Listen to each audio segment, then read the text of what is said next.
Really, even going back to earlier this afternoon, we have been mostly dry. Most of our rainfall earlier this morning kind of wrapped midday. And during the day tomorrow, we may get another little round of rainfall, not as extensive. A lot of it may stay more from the city down to the coast. And in fact, modeling is indicating that may all come in during the early morning hours. So most of the day tomorrow appearing much drier. Hopefully we'll keep some lingering cloud cover around.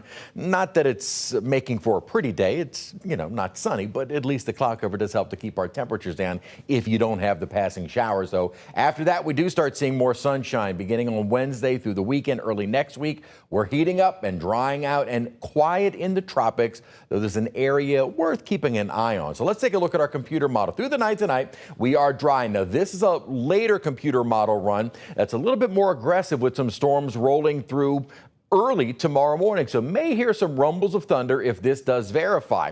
By wake up time, most of that rainfall gone, at least the heavier rain. May still have a few lingering light showers, and then note, much of the morning is relatively dry. May get a few down near the coast and offshore, but otherwise the rest of the day is fairly dry. And again, if we keep the cloud cover around, we will definitely stay a little bit milder. This is all in conjunction with that ample moisture that is in from the Gulf, as well as a couple of little upper disturbances. You can kind of see those broad spins, one over Texas, another one over Georgia, and note the lack of cloud cover north of us. This is a big upper level high. The little spins, upper level lows. This is keeping our rain around. That starts to move off to the west beginning tomorrow. And by Wednesday, those little features are far enough away, and the building upper high means we begin a drying trend. That continues on into the end of the week and weekend. Now, by this weekend, we're going to see kind of a break in the upper high. One center shifts toward Texas, another one is off the East Coast. And in between,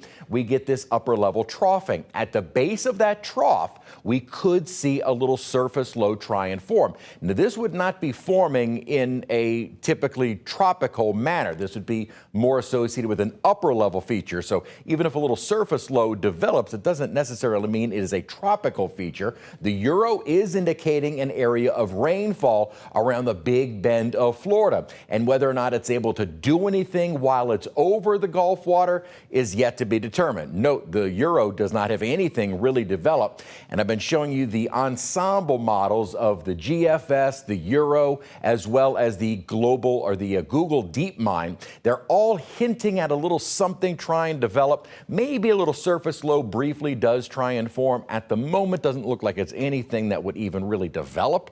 And as far as the models go that far out, it's not really screaming at something that is going to form or even a high chance of it. And that is why the Hurricane Center maintains no development expected for the next 7 days. They're not even highlighting that area right now. They could, it wouldn't surprise me, but nothing we need to be concerned about. Mostly cloudy skies outside at the moment, 77 degrees with a dew point of 75. It is muggy, it is July, but at least a day today where we stayed in the 80s is always a good day. 85 our high tomorrow, again, especially if we keep the cloud cover in. If we get into some sunshine, we're into the 90s, and we will see more sunshine by Wednesday through the weekend, and highs in the mid 90s at that.